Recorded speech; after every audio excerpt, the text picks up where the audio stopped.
Hello, everyone. Welcome to another GBSN cross-border webinar. Today's webinar is hosted by Gies College of Business at the University of Illinois and is titled The Human Element in Online Learning. Speaking on this topic today includes Professors Larry DeBrock, Fataneh Taghaboni-Dutta, and Norma Scagnoli. Before we get started, just a couple of housekeeping tasks. You as webinar participants are muted during the duration of the webinar. Presenters will be watching the questions as they come into the Q&A function below on your toolbar, and we encourage you to please submit any questions you have throughout the duration of the webinar. This webinar is also being recorded, so you will be receiving a recording of the webinar after the conclusion. So without further ado, I will hand it over to Gies College of Business. Good morning. I am Norma Scagnoli, and I am delighted to be here to start our conversation and sharing about our engagement in online courses. I want to put a little bit of context to this story. This is about how we planned and designed the online programs. What you see here are the students from the IMBA, that is the online program that started in January of 2016. And right now we have 3 master's degrees that follow a similar model, the model that I'm going to describe, and more than 50 courses in the 3 programs and growing. 700 students have graduated from the program. We have created a catalog of content and videos that we share with the college and with the world through Coursera. And we have way over 3,000 students in our online graduate programs. The Gies Online Degree Programs model shares the platform with the Coursera system. We are partners with Coursera, and we have portion of our courses are in Coursera available to the world, and that is the fundamental concepts of every course. And then we have another part that is called, that we call high engagement. So the students have to take part in of a course using 2 platforms. One platform is the Coursera platform, where, as I said, they engage with the world, with students from all over the world that come and take our courses. And they also have their group, the other students admitted to the program, and they interact with the instructor, and at an instructor graded and paced courses. And we call that part high engagement. The high engagement builds on the non-credit MOOC. All our courses, as I said, are in Coursera. All the lectures for the courses are in Coursera, and we use those lectures and that part in Coursera as a kind of a digital textbook that guides all the courses. But the students interact with the instructors in our campus LMS. And that is what we call high engagement. And in the high engagement, the students have weekly sessions with the faculty. They work in teams, like you cannot think of an MBA where the students are not engaged and working in teams together and solving problems and doing case studies. And all that happens in a very with the instructor and with an instructional teams that helps to coach the students through this online process. The reason, besides everything, the high engagement is really important, not just because we want our students to feel engaged and to be part of our courses, but also because the law requires engagement to be, so that it is not a distance education, a correspondence course, but distance education. That is how it is called, so the students can access financial aid, and the courses must have significant faculty-student interaction. We built that engagement following what is called the Community of Inquiry framework. Some of you may be familiar with it.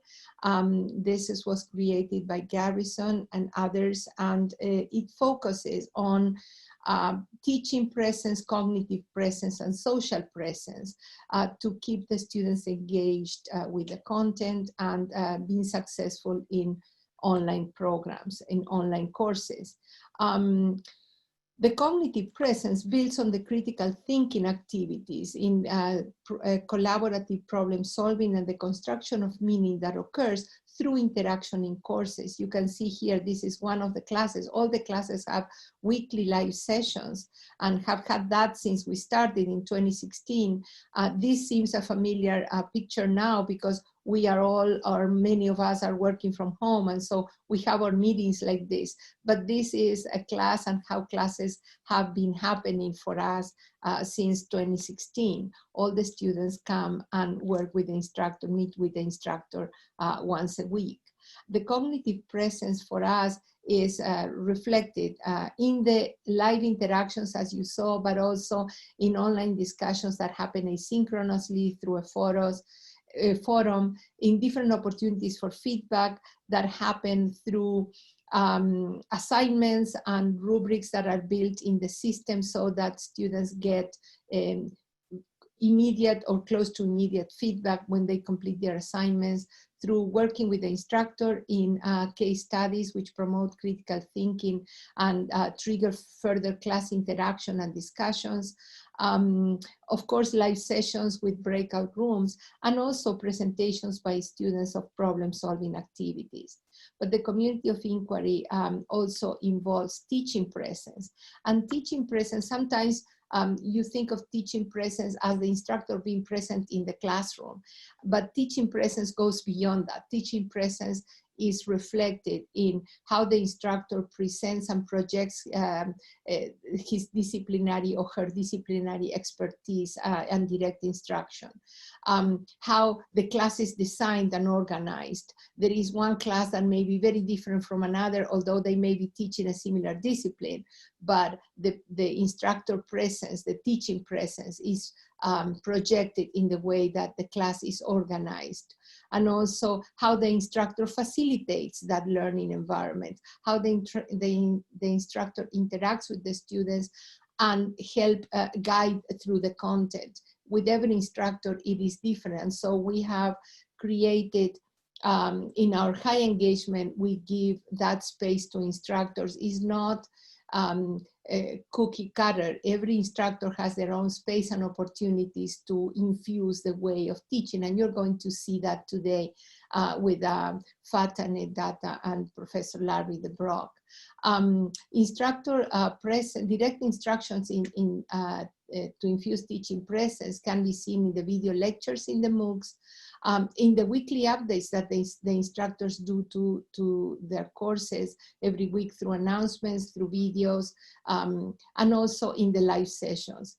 And also in the class design as organization, as I was saying, the instructors put their own teaching style in the way they organize their classes, the way they distribute the content, the way they create the instructions for assignments. Some instructions for assignments are more colloquial than others, and it really has to do with that, the way that the instructor presents and projects the discipline through his expertise or her expertise. The third leg of this community of inquiry is social presence. And social presence, in previous research that we did in online courses at Gies, we saw that teaching presence, cognitive presence are very important, but are kind of a given. They happen.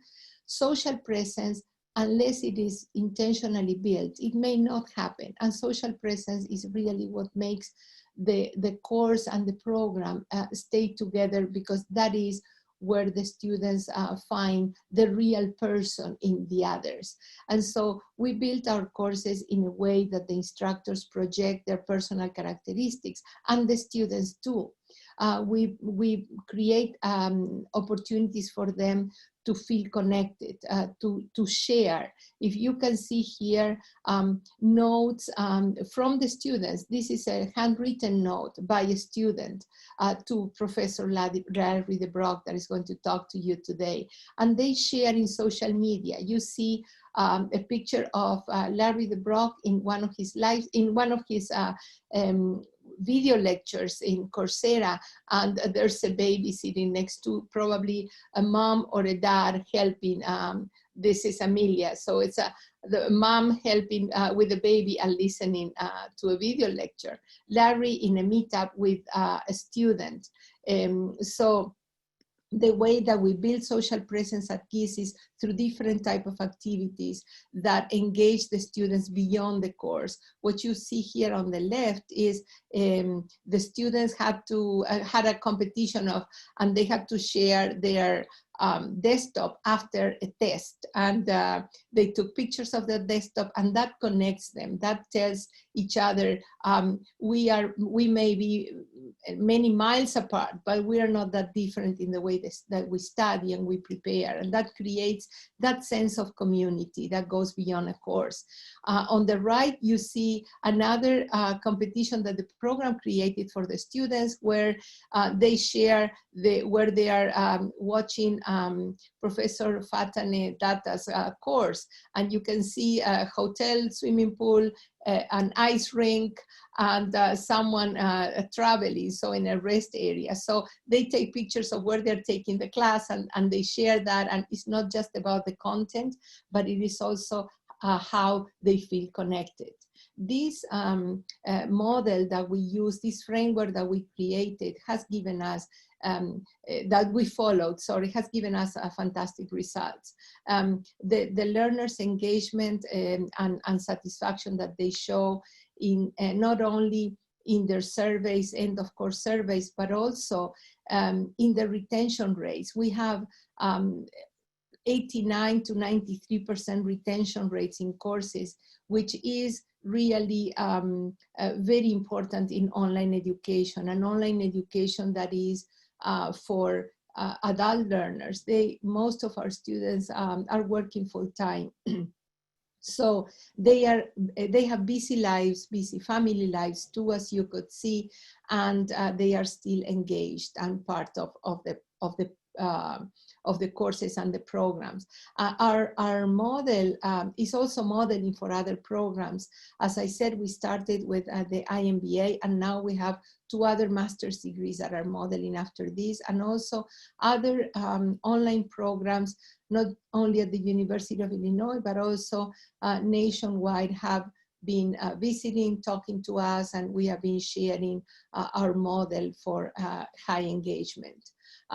Also, the students become so engaged with their cohorts and with the school that they are constantly offering to participate in different type of activities, mentoring others. What you see here in the pictures is the Dean, Jeff Brown, the Dean of the Gies College of Business, with students in a meetup. I think this one was in Europe.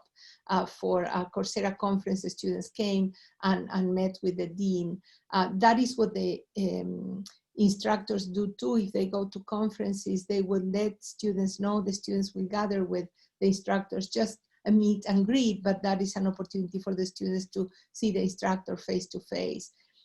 Here you also see a group of students that have they create groups, even if they're not in the same class, but they live in the same city. They create groups and they see probably each other once a month, just to engage with each other. And what you see at the bottom is one of the cohorts on a meetup that is called I Converge. When they are invited to come to campus, they don't have to come to campus, but we have a high attendance to that event that happens on campus, usually when football season starts. So the plan for engagement and presence that we have in our MOOC-based program, we follow the ideas of the community of inquiry net framework, in which we create opportunities for cognitive presence through collective problem solving and construction of meaning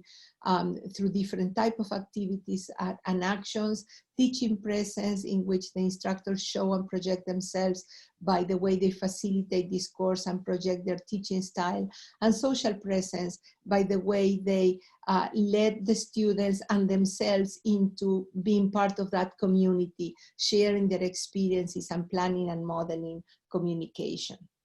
And now we are going to hear the experiences, the direct experiences of Professor Larry DeBrock and Fataneh Dutta.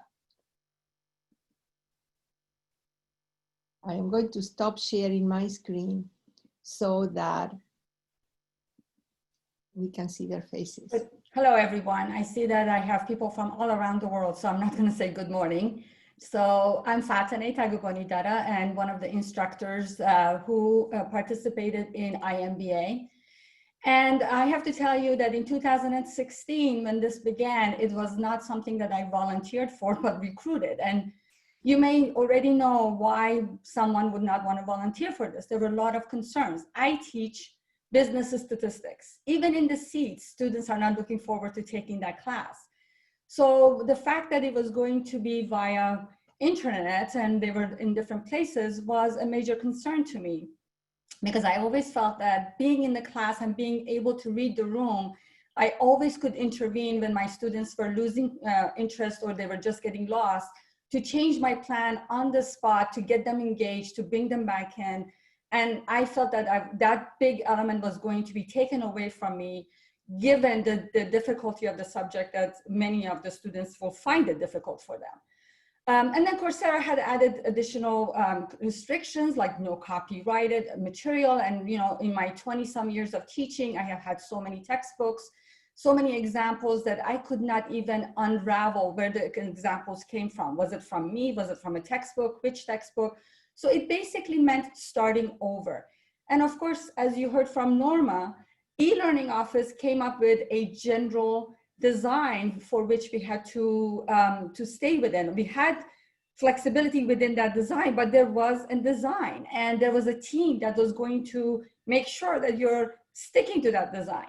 Well, that was new to me. I felt out of control. My class was my thing and I did it whichever way I wanted.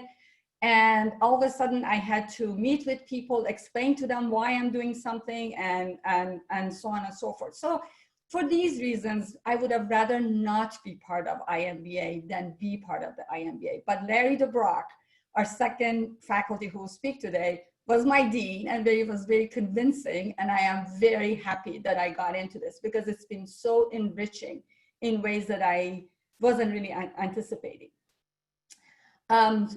And again, as I said, one of my major concerns was, is it because I was successful in classroom, but is it because we were physically in the same place at the same time so that I had that ability to read them? And how would I do that on an online basis? And the other part that was really of concern to me also was, and I'm sure that's on your mind, academic integrity. How do I make sure that the students stay engaged and do the work and not feel stressed where they will make unacceptable choices when it comes to academic integrity? As you know, students won't cheat until they feel like they have nothing that they can save them. So they resort to things that they wish they would not. So one of the things that I want to make sure is that to minimize the barrier to success so that they would stick to it and they would not cheat or do things that would essentially be very, very undesirable to everyone. So how did we begin? So one of the things that was required of us was that you can no longer lecture for 55 minutes or an hour and 20 minutes, as was the style in Gies College of Business in the classrooms. I had to come up with micro lectures, which means I start a topic and end the topic, and it's a nice little package in less than 10 minutes. Most of the time they wanted to have it even less than that. So that was the biggest challenge I had to start with. And my background is engineering. So I reverted back to what I had learned as an engineer, which is a problem solving. And I started reverse engineering my course, which meant that my goal was to come up with a robust design that was modular in its form, so I can put it together in micro lecture to micro lecture and make it a big course. But also I really wanted to be something that can be scalable, because Gies College of Business, when it started in 2016, had the vision that this program will grow exponentially, which it has. And what I have done in 2016 is still holding.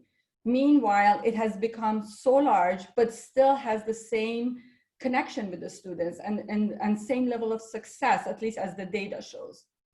So reverse engineering started by saying, I am going to first think about every assignment that I want my students to do. So I had to design the assignments first, at least that's how I did it. And once I understood what the assignments are, because the assignments were the best vehicle for them to learn, I realized what are the skills they needed, that skill translated to a topic, and those topics together basically made my course. So each skill set became a module of its own, became a micro lecture of its own, and collectively they ended up with a large lesson. And another thing that I did was to keep them engaged was make sure as much as possible to use large data sets, because these are adults, they're working real world, they don't want to get the end of the chapter problems, or small data sets, large data sets, which were free and copyright free, which means it came from, most of the time, from government agencies, but they were very large, and as many businesses and sectors that I could include. So I have financial data, I have manufacturing data, I have weather-related data, I have marketing data, all of that, so that the students will one time at least find something that is related to their field. And I wanted the problems to be challenging, but it had to be not intimidating at the same time. And again, remember, we were thinking about scalability. So what I did was, I made sure that some of my homework assignments, the parts that they just, this is a statistics class, so they have to first come up with a number. The number is either right or wrong. And then once they have their numbers, then they have to do the higher level thinking of decision making. So what I did was that I designed my homework assignments that at least they could check their numbers to make sure that they're on the right track. And if they didn't get the right numbers, they could try it over and over again. And what this did was surprising to me. The students really loved this process of knowing, why didn't I get the right number? Compare that to the fact that they can spend hours doing their homework, and then they submit to you, and at the end, they get very low grades because everything is wrong. This removed all that anxiety because they knew at least their numbers are right, and they could focus on the higher level thinking, the management part. So when they saw that the numbers are not right, they would not try to copy it off someone else. They would come to office hours. They would post it in Q&A. They designed their own study groups. They really became engaged because they wanted to get that check mark.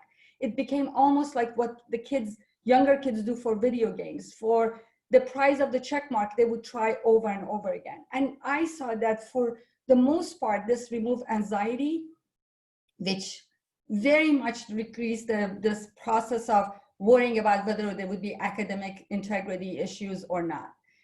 And because of the fact that they were getting check marks for the easy parts for us, the grading part, the numbers, it became scalable, because now there are 2 or 3 questions that they only have to grade rather than 25 questions, because the rest of it is just dealing with the outputs. So this was very helpful in designing my lectures. The other thing that it did was that the students knew exactly why they're listening to a lecture. When they could use the material, there was nothing there that seemed like I just put it in there because it's my pet topic. There are many things that I love to discuss, which sometimes had nothing to do with what they were supposed to learn.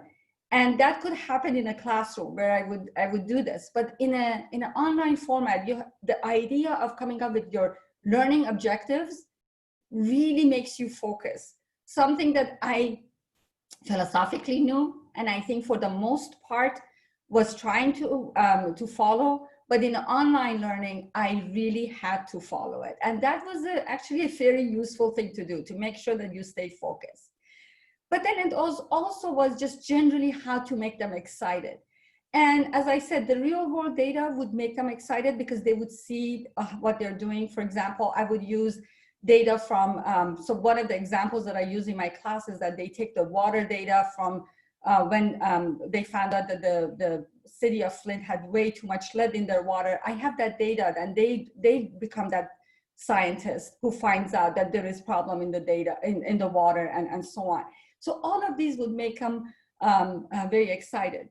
But I also wanted to make it accessible. So I did a lot of lecturing on my, not lecturing, problem solving on my computer, and I screen capture as I'm working through a problem in my Excel worksheets, walking them through it, explaining the output, explaining why we're doing every step, and having many examples that I would work and walk them through, and they could watch it over and over again help them with the learning process quite a bit. Another thing that I thought was important in becoming a human element was that they were getting the degree from University of Illinois at Urbana-Champaign. It wasn't only about knowing me, but knowing what Illinois is all about. So I tried to use as much data as I could. In every week that they had a homework assignment or they had examples in their lectures, I used data that came from state of Illinois. They analyzed weather from Illinois, they analyzed the O'Hare performance compared to the other airports in the universe or in the U.S. They have agricultural data because it's a big ag state. So anything that I could get, they have actually admission values from University of Illinois. They also look at that. So as much as possible to remind them that they belong to Illinois, because that's where they're getting their degree from. And I think that also was something that they would comment on, and they would give another Illinois example. So there was just really, especially for international students who had never been to the US sometimes, let alone Urbana-Champaign, which is a small city in middle of Illinois. It was really a good reaction I was getting from them. So that was another part that just created connection, that this is not just a class from a university, this is their university. So every live session, I made sure that whatever I do, it's about what has happened in the past week or so in the world news. So I would bring all of that into account. Unfortunately, this time around that I taught the class was almost everything was COVID-19, but it is what was happening. And it was explaining of different studies that was happening around the medicine was what I had to do, or how the data is growing and so on. So it's all was something that they could come to live session and we could have a discussion. I allow them to interrupt me and we just have a class discussion, just like I would have in a classroom. It's not any different. And sometimes it does become overwhelming when they have lots of questions, but we have TAs that help us take their time and turns. But the other thing that I need was, that I saw was that they actually become very connected. And so much so that I am convinced that they're actually more connected to us than students that I had in the seats. And one of the reasons that I think that happens is that the students who come to campus and they are in my classroom on Tuesdays and Thursdays, between those hours and in a specific classroom, they graduate and they leave the campus. But what I see in my online students is that they actually never leave. They're always there. So 3 years later, 4 years later, I still get emails from them, either asking questions about something that they're doing now at work, or just telling me what they have done at work, or sharing a news article that I think I should share with my class. I feel like they don't actually ever leave. They're always in this cyberspace, and they have always remained that cyberspace. I am always that email away from them. They never physically have to come. And another thing that I noticed was that office hours. I had office hours on campus. Once in a while I would get students. I get sometimes so many students coming to my office hours, and it's really just one of the best ways that I get to talk to them, because I have nothing on my agenda. They ask, I answer. They ask, most of the time things that are about their homework assignment, but sometimes about work, sometimes about how do I get my boss to listen to this. It's really becomes a coaching session. which has been very, very, very rewarding, and a way that I would get to know my students that I wouldn't otherwise. So if I look back in what I have learned from going online, is that I learned actually that I don't need to be physically connected to them to have a connection with them, as long as they see me as someone who's accessible, who is teaching them, not just creating things on their own. It's not a textbook I have written that they would read and decipher on their own. I am there to help them. I am there to work with them. And Norma discussed the iConverge. The first time that I attended the iConverge, it was really almost was like going somewhere where groupies are coming to you. Remember, I see them on Zoom, but they're always one by one. And so I see their faces, but obviously you see a lot of faces, and out of context, you may not remember them as well.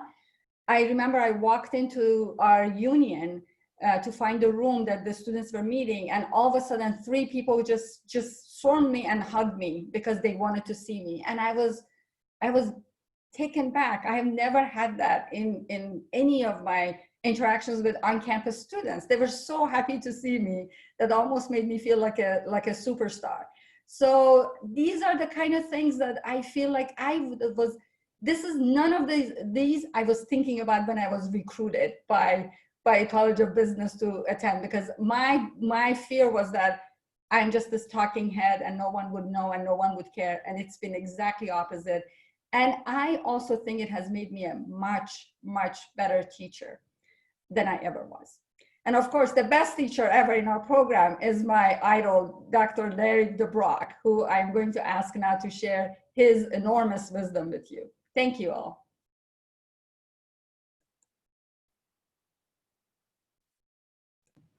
There. So I figured out how to unmute myself. Well, as Fataneh said, good morning, or whatever time of the day it is that where you're watching this. It's a little bit tough to follow the act of Norma and Fataneh. Norma is certifiable genius who helped us figure out how those of us who have spent our lives using PowerPoints and colored chalk could somehow change that into digital imaging, and it actually worked.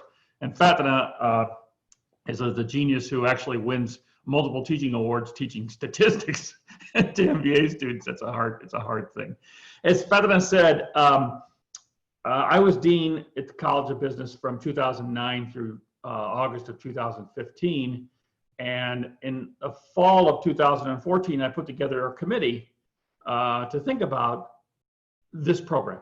Think about trying to put an online degree program at MBA. And my talk to you today is going to be a little bit more pedestrian than Fataneh's. Fataneh's went into great detail of the creative process of how she molded the ability to give relatively rigorous content into a great engagement with their students. I want to talk just a bit about my process of how I went from, I came to Illinois in 1979, so I'd spent like 36 years of doing nothing but color chalk, teaching economics in front of a blackboard to do this. And I want to talk a bit about how this process happened. So as I said, we put together a committee because we were stuck in the middle of the cornfield, and most successful business schools had a relatively lucrative cash cow called executive education, non-degree executive education program. But those schools were all located in the metropolitan areas, and we were located in the middle of the cornfield. It was hard to get people to come down and spend a month in Champaign, staying in a dorm, so that faculty could teach them things like strategic marketing and stuff like that.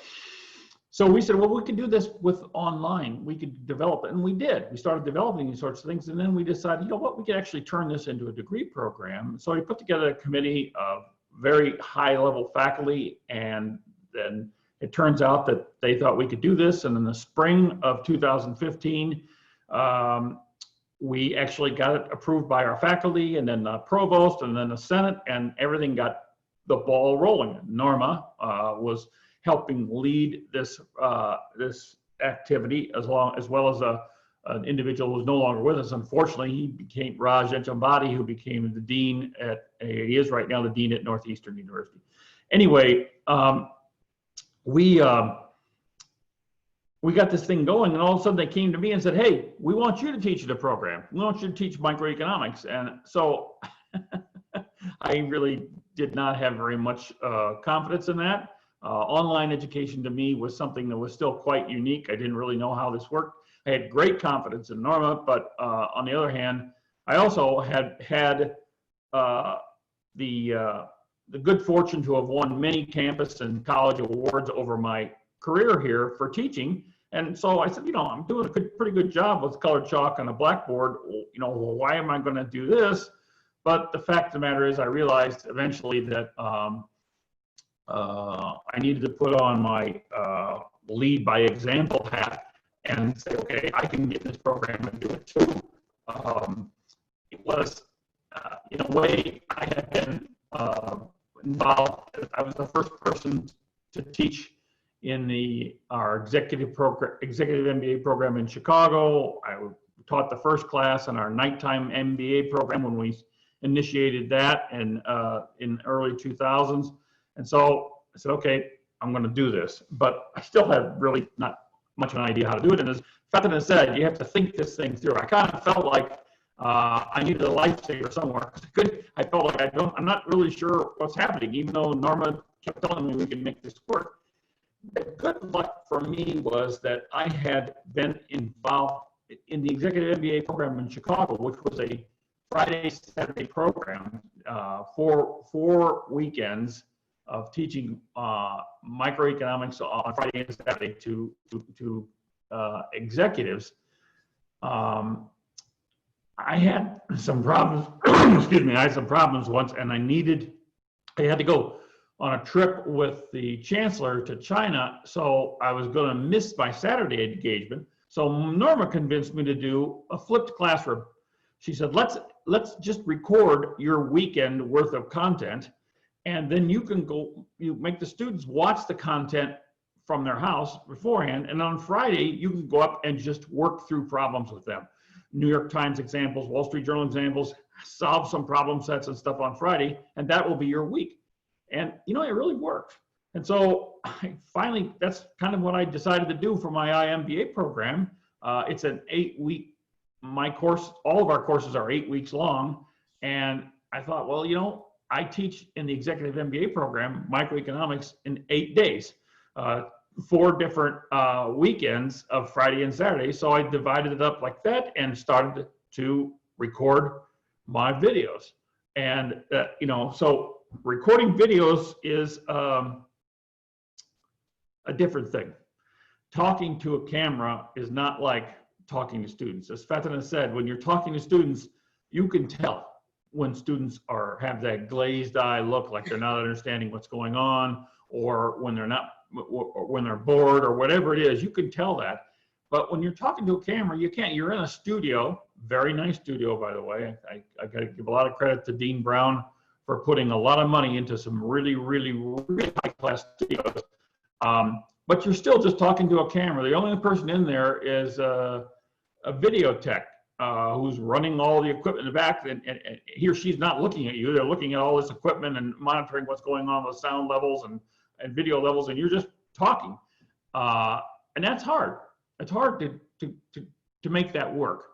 But eventually you do. And as Fataneh pointed out, you can't just talk.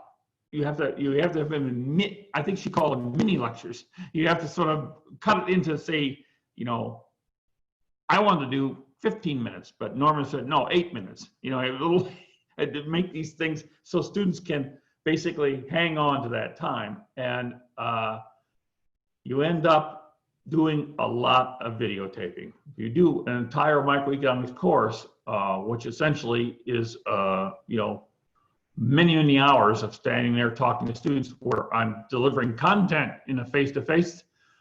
Here I'm delivering content to the camera, and it takes a little practice. It takes a little understanding. I can tell you that by the time I finished, the people in the program said, Larry, you should go back and look at your first day. So I went back and looked at my first day, which was like 3 hours worth of recording, and it was horrible.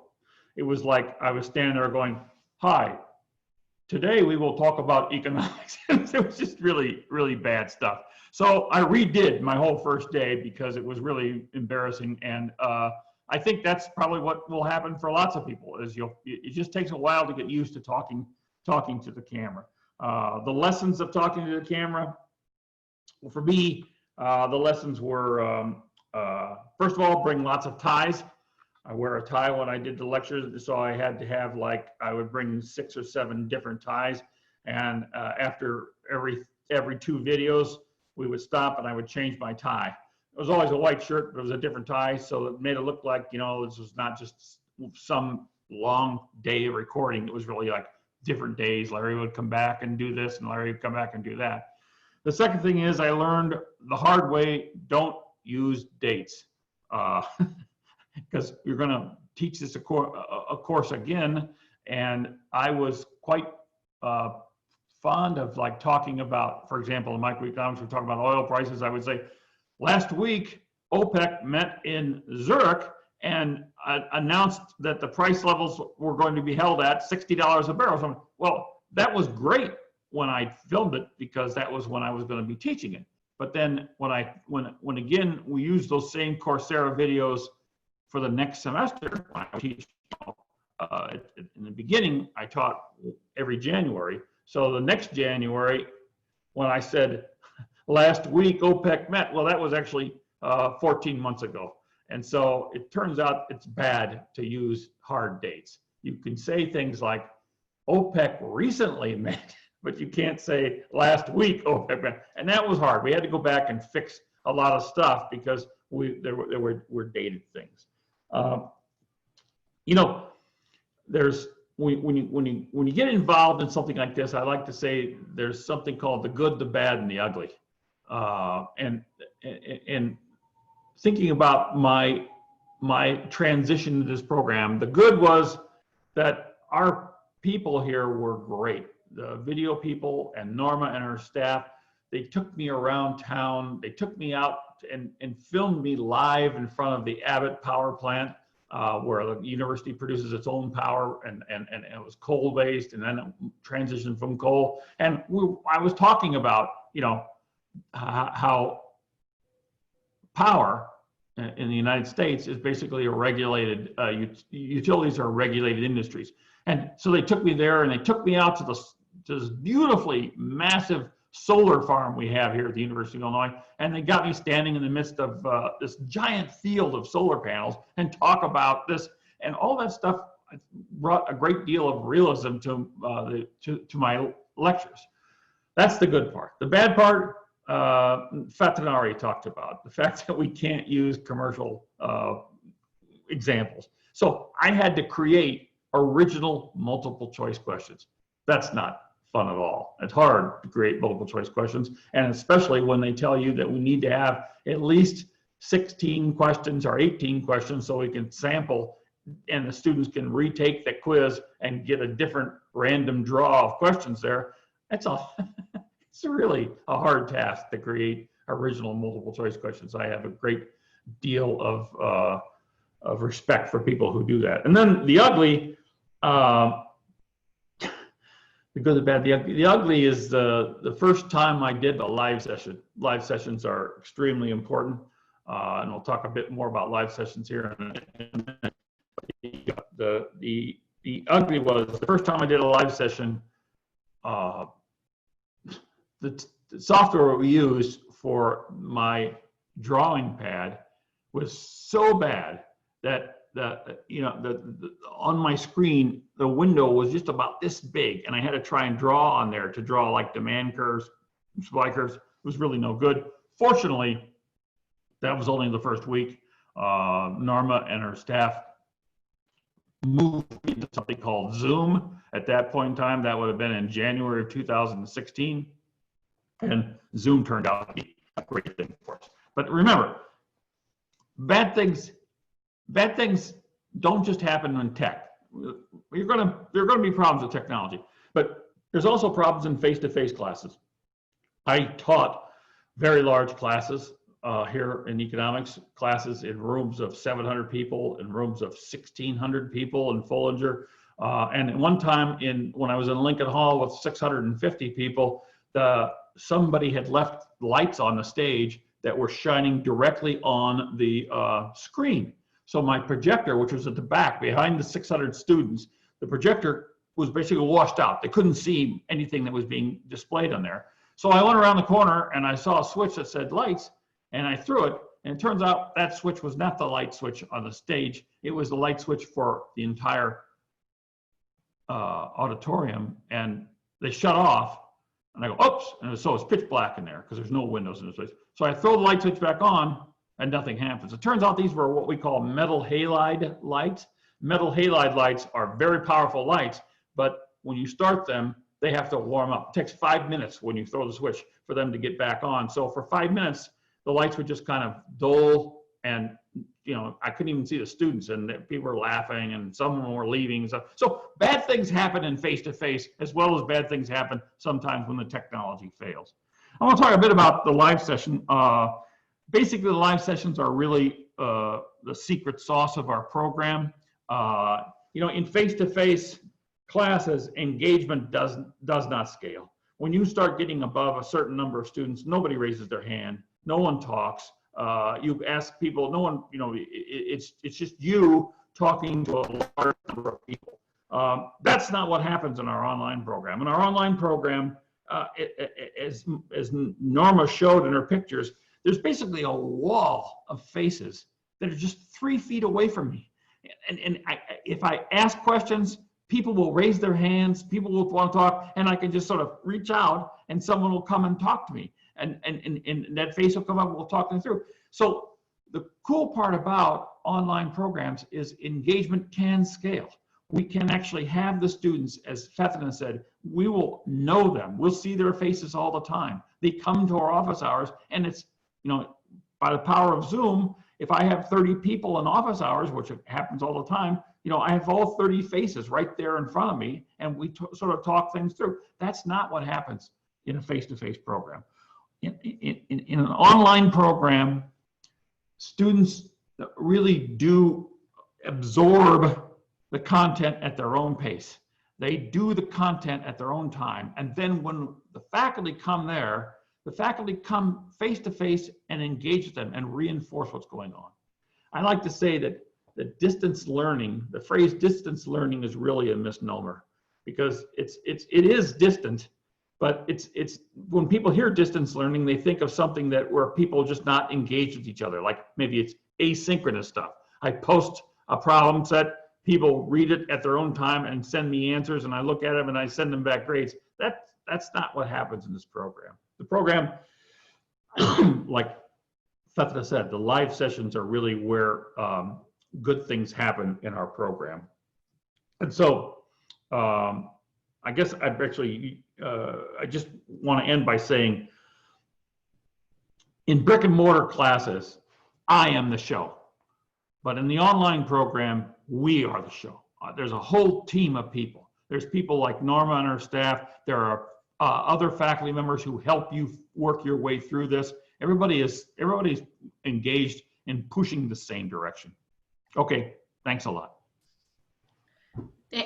Thank you, Larry and Fataneh and Norma for that presentation and for walking us through the high engagement model and the human element of online learning here at Gies. I'm Amanda Brantner. I'm the Senior Associate Director for Learner Relations and Online Programs, and looking forward to taking these last 8 minutes or so to walk through some Q&A.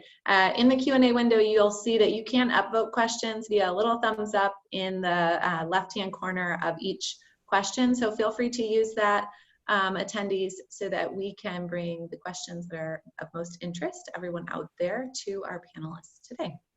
I want to start with a question that came in from Jamie Hendry. Jamie mentioned that even in this webinar, just 17 minutes in, it's easy to get distracted by the chat or by the Q&A. And not be listening to the speaker. And so wanted to ask maybe Larry to share a bit about how in his online classes, in the high engagement sessions, how you avoid students having that same reaction. You know, sometimes is my mic on? Yeah. It is, we can hear you.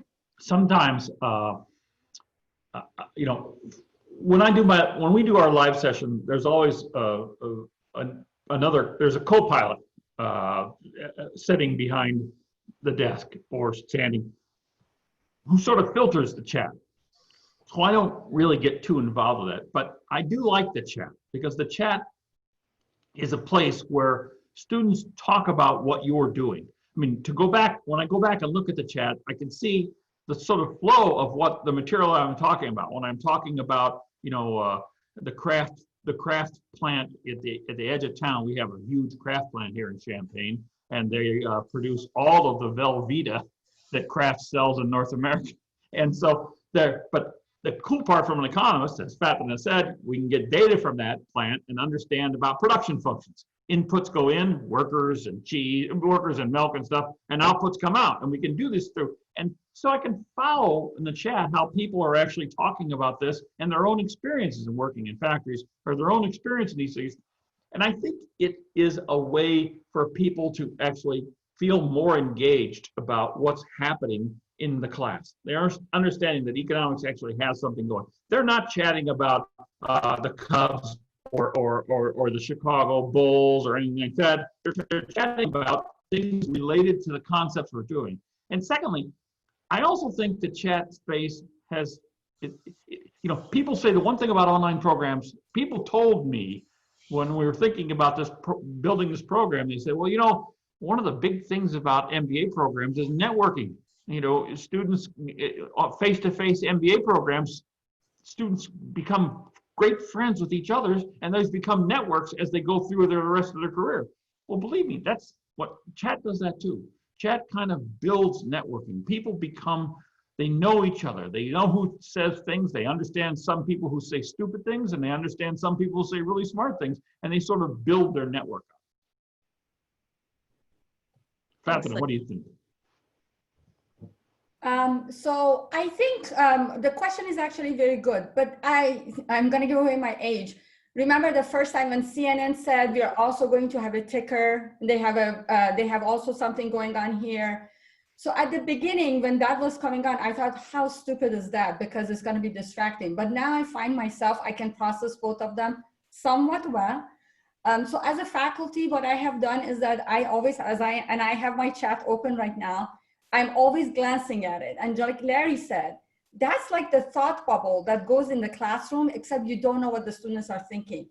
That has become my way of, I see several things people are saying, like they're lost, and I immediately address it. So actually it brings them back. I don't put up my PowerPoint and just talk for 15 minutes. Constantly going back between my PowerPoint and myself, and chat becomes part of the lecture. Yeah, thanks, Fataneh.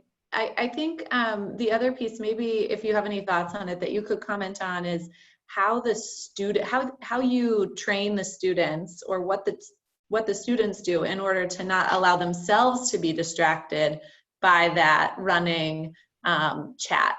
Honestly, I don't know if I do train them. At some point, they will find out that if they don't listen well enough, they will miss things.